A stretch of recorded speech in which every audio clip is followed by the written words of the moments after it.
A strange man distantly aiming his rifle. A pneumatic gun with a plastic barrel and a glass shard-filled interior. The interior of the barrel is bullet-free. He has this office worker as his target. We'll see what he does next. He shot glass fragments into the tires of the approaching car while aiming at it. The automobile subsequently lost control and slammed into the office worker. The driver became the assassin after the shot, which was calculated to the extreme. The man grinned before making his getaway. We'll see a movie about an assassin who specializes in setting up murders as accidents today. This is Mike, a professional hitman who works for a gang of assassins headed by the former hitman Big Ray. Among the assassins in the guild, Mike is the best. Although every assassination technique is unique. One of Mike's favorite persons was this enormous bearded man. Because of his hot-tempered demeanor, his assassination technique is likewise highly frantic. His method of murder, though, is no longer favored by clients. The person next to you who appears dirty is a poison specialist who may use poison toothpaste on his teeth or just touch a cigarette with poison hands. After barely a few breaths, the elderly guy collapsed to the ground. The next group of pals are former Special Forces members Max and Mick. They frequently pass off murders as routine traffic accidents, making it difficult for the authorities to conduct an investigation. Finally, there are Fred, a chubby old man with a refined assassination technique, and Jane, a female assassin with proficiency with the katana. With a gas he experimented with, this overweight guy once killed a whole crew. A bald man enters. He is Milton, a crucial connection in the assassin network. He specializes in receiving requests from clients and then assigning missions to assassins in accordance with those instructions. Milton, the obese guy, manages the money as well. Mike has been given many assassination missions since he is the best. Mike once accepted a task to execute a drunk office worker. After downing a full bottle of wine, the office man returned in the middle of the night, unaware that Mike had broken into the house. After seeing the watch, the inebriated man attempted to climb up on the chair and remove it. Mike was able to anticipate every move the inebriated man made, so when he rose to his feet on the chair, Mike used a rope to choke him. The hanged drunk had no memory of what transpired. "Do you recognize me?" With no further comment, Mike pushed the chair away. "I do recognize you, yes. Your value is $25,000. Mike solely cares about money in this show. Mike will accept the mission whether the individual is decent or terrible as long as there is money involved. Mike returned after the assassination was complete, taking a photo as proof. Mike was then given the task of killing an entire rock group. He simply went inside and sat quietly, watching the band's final performance as an audience member. Mike flips a glass of water to the power source after noticing that the band's power supply line is visible. The audience was confused and unsure of what had happened as the band was performing while using electronic equipment. Mike always finds a way to decompress after one of these murders. He made no elaborate plans, he simply chose to go to a tavern. The two security guys are then given money to go. Mike entered and observed some uncivilized thugs bothering a hot woman. Mike sipped blood before becoming cooked. He came and struck them one by one without holding back. The thugs simply advance on Mike despite having inferior fighting skills to Mike. The thugs were then brutally thrashed by Mike using the strength of his awesome abilities. Despite his professional fighting and assassination skills, few people are aware that Mike was once a bullied young man. The venerable trauma flashback for the main character. A group of teenagers are chasing young Mike in this scene. Young Mike was bullied and forced to throw up his lunch money. But how can Mike afford to pay them all day with the meager income he receives from selling newspapers? He once saw a middle-aged man entering a home while carrying a gas cylinder, but he was clearly not a gas worker. The house blew up moments after the man entered it. Nothing happened when the man went outside.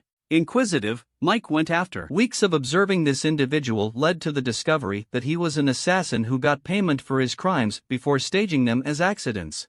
It turns out to be Big Ray. When Mike discovered him, he pulled the clip out and made Big Ray demonstrate his abilities to him. He said that he had been bullied excessively and wanted to assassinate the leader in order to avoid going to jail. I can tell that Mike is determined and that he has stealth talents. It won't take long for Mike to start working as a hitman. Mike was informed by Big Ray that it was possible to accidentally murder the other man. Mike entered the house undetected when the man wasn't there, placed some cash on the antenna, and then hid under some blankets. There is no doubt that the man came back. Mike leaped out of the blankets and shoved him down, causing him to fall as he was climbing the railing to grab for the bill. Mike was thrilled after this incident, although his assassination abilities remained rudimentary. The picture of him pushing the man was taken by Big Ray below. If Mike wants to become more badass, he will need to practice more. Then Big Ray taught him all of his skills. Everything is taught by Big Ray as if he were Mike's father, including gun blasting, staging a murder that appears to be an accident, and self-defense techniques. Mike has finally accumulated enough experience to earn the title of top assassin within the group.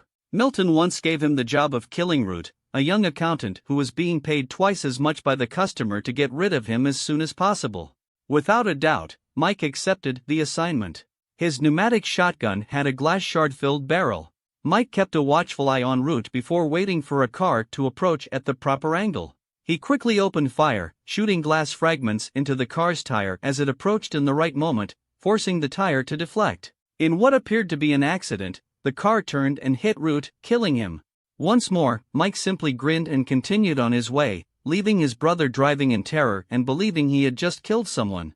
Milton called Mike that evening and instructed him to go to the street since the customer had offered to pay him as compensation for killing Root.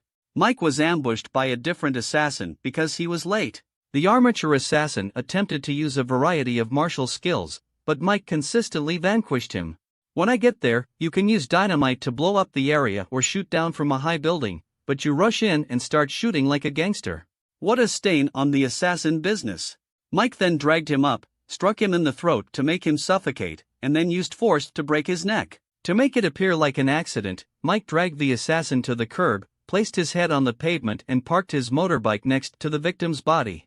The incident suggests that the murderer turned too quickly, lost control, slammed his head on the stairway, and broke his neck. A cruel end for the armature killer. Mike made it appear natural and went back home. He receives a call from a Charlie. She claims that Beth, Mike's ex-girlfriend, has passed away. It is well known that Mike and Beth temporarily split up. She campaigns for environmental causes. Numerous factories have had to close as a result of it because it is bad for the environment. When Mike received the dreadful news, he hurried to Beth's funeral when he ran into Charlie. Mike hears from Charlie that Beth was robbed by two robbers who were going to steal something when Beth returned. The two robbers killed Beth once they were caught. A bad error.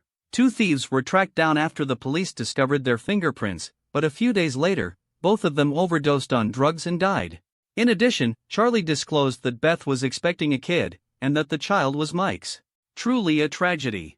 After hearing what had happened, Mike made the decision to go check out Beth's old flat. Mike enters and repeats his mental image of the crime scene. With his knowledge, he can quickly determine that this is an assassination. A specific quantity of sleeping tablets were discovered in Beth's blood, according to the police investigation file Mike had obtained. Although Beth had never had a fear of flying, it was noted in the file that she had received treatment for it. Mike came to the conclusion that she had been drugged and killed, and that the crime scene had been set up to look like a botched burglary. He then blamed two drug users by taking their fingerprints from the site. It becomes out that Mick and Mac are the murderers. Mike was furious and swiftly left to find the other two guys to learn the truth. Mick and Mac acknowledged that they did it and that they spotted Mike approaching. They just felt like doing it because they were given the job. They contend that since Beth and Mike have already severed their relationships, they are free to act however they like. However, Beth is still expecting, and Mick and Mac are unaware of this. The two of them then dismissed Mike, asking him to go home since they had business to attend to. Mike hurried to strike first, furious at their attitude. Two former special forces are nearly tough to defeat on your alone, but Mike utilizes his deadly assassin skills and the strength of the plan armor to overcome them. Mike's strikes were quite effective because they were launched rapidly and savagely after training and assassination exercises. He elbowed Mac, knocked him back, punched Mick in the stomach and face, and then kicked Mick in the face while in midair. After alerting Charlie that Beth has been killed, Mike approaches to her and queries her about Beth. According to Charlie, Beth has a hard disk with crucial data on it, and the backup is at her parents' house. A person had dispatched the guild's bearded assassin to assassinate Charlie when he entered just then. The man with the beard has a notoriously bad temper. He begins slicing mindlessly when he activates his rage mode. Charlie stabbed the bearded man in the shoulder with a knife while he was not paying attention, but he used his brute power to fight back. As a result, the bearded man fell on the axe, suffering fatal injuries, just as he was about to stab Mike with the knife. The bearded man confessed that Milton had instructed him to assassinate Charlie before he passed away. After hearing that, Mike instructed Charlie to collect the paperwork from Beth's parents and then call him. In the meantime, Mike shows up at Milton's house to coerce him into disclosing the identity of the person who requested the murder of Charlie and Beth, so he claimed it was an accountant by the name of Kent. When finding out the details, Mike made plans to see Charlie again when Charlie had gotten Beth's paperwork. Charlie mentioned that Beth, who is an environmentalist, has sued VanCap, an Indian oil corporation. The VanCap firm's director bribed the government to grant him permission to drill for oil in the water, although initially the company was not going to be permitted to do so. Beth received the information from Root, an accountant at the VanCap organization. That's correct, Mike fired the accountant. Kent was a co-worker of the accountant Root. This person was aware that Root had told Beth about a bribe. When the news reached the corporate director, he instructed Kent to track down the murderer and kill them. Milton has been called by Kent to locate a suitable killer. He also captured Milton's whole talk on tape. Then he gave Mike the item. Mick and Mac entered right at this very moment. Big Ray gave the order to kill Mike after determining that he was causing too much difficulty. Mick and Mac started shooting non-stop. Mac must now wear a bracer after getting punched in the jaw. Then Mac hurls a grenade at Mike in a rage. Mike, though, transforms into Ronaldo and returns the grenade. The other two were taken aback by the grenade explosion, and Mike seized the chance to control Mac's gun. However, Mick unintentionally shot Mac while Mike was using his body as a shield. When I play video games, Mick is just like my mate. Mick was then knocked out by Mike after being extinguished with a fire extinguisher.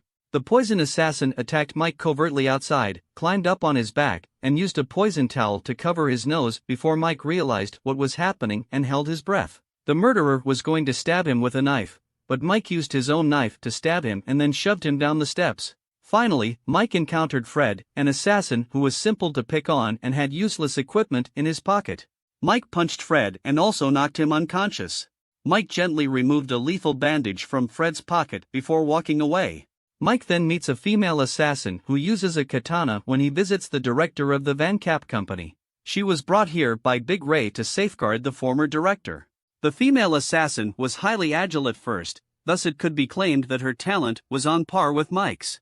However, because of her lesser strength, she was quickly knocked over by Mike through the door. The director brandished a katana to the female assassin, who slashed wildly with her powerful weapon. Mike ducked expertly before using the lamp ineffectively. He tried to use a suitcase afterwards but was cut in half. In response to the female assassin's clumsy slash, Mike launched a counterattack and took the blade to stab her. Plot armor again. Then, he went to the director and attempted to bribe Mike with money but was unsuccessful. The Indian man's head was then severed by Mike. When Mike goes back to Big Ray is furious, so Mike plays the recording. They saw in the video that Kent had hired Milton to get rid of 3 people as per the director's instructions. Root, his accountant brother, Beth, Mike's ex-girlfriend, and then Charlie. According to the terms he provided, he wanted one assassin to kill the other 3, and then, after killing the first 3, kill the assassin who was covering the clues. They'll pay 3 times as much. Since Milton was after the money, he gave Mike the task of killing his brother Root first. However, knowing that Mike would not kill Beth, Milton instead ordered a young assassin to kill Mike. The others will then be tasked with killing Beth and Charlie. What a wise decision, wow. How does Milton think this will turn out? Hire a group of less experienced assassins to kill a professional assassin and then murder his wife. Big Ray assaulted and bruised Milton once everything was made clear. Serve him properly.